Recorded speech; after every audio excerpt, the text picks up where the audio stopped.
Joining us now on ICANN Media is Phillip Stephan with the Saskatchewan Research Council. Perhaps before we get into the interview, you can tell us what you do there. Sure, I'm the Vice President of Strategic Initiatives at the Research Council, and so that basically puts me in the development and incubation of new businesses within SRC and new initiatives. And so those stretch from everything from water management to the development of new DNA diagnostics to strategic business development for SRC as a whole. Okay. Now, you have quite a presence here at the Global Petroleum Show. You're doing sessions all day long, all 3 days. Why did you decide that this is an important venue for you to be at? Yeah, you bet. So SRC serves all major strategic sectors within Saskatchewan, and one of those is the energy sector. And so being present at GPS in a big way is important to us because that is one of our core strategic focuses.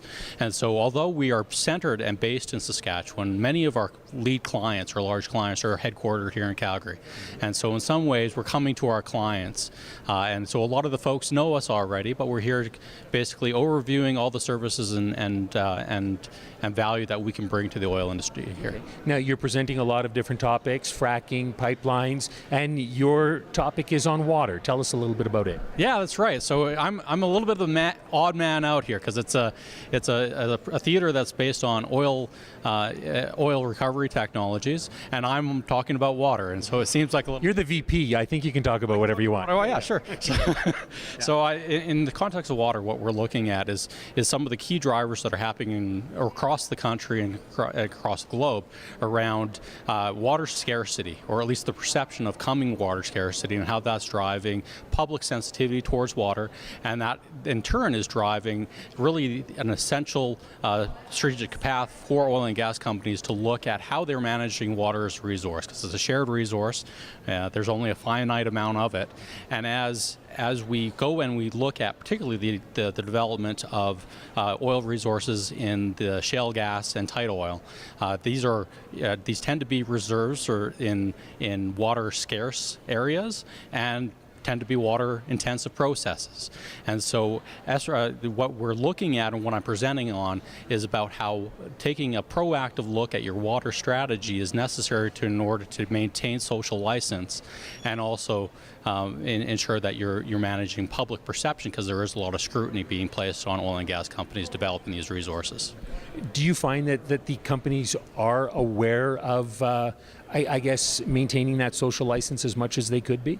Yeah, I think they are. I certainly it's becoming more and more aware. It's hard not to be. I think where oil and gas companies are looking at right now is how do they go about doing that in the most effective way possible. And so those are some of the tools and topics that I talk about in my presentation about how SRC can to provide services in the development, implementation, and continuous improvement of integrated water management systems and strategies.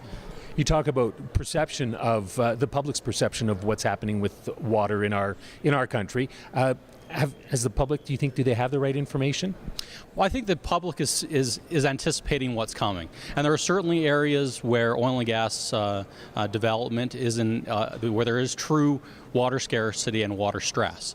I think on a global basis, or if you look more broadly at other industries, oil and gas is still a relatively modest consumer of water, but they're one that a lot of public scrutiny is applied against. I mean, agriculture is still the largest consumer of water, and even in the United States, although oil and gas gets a lot of attention, golf courses in the United States use more water than the oil and gas industry uses.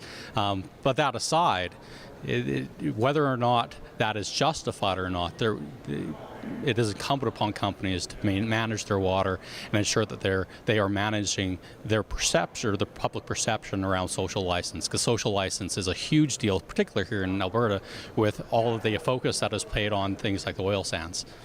Thank you so much for your time. You bet. Thank you. Excellent.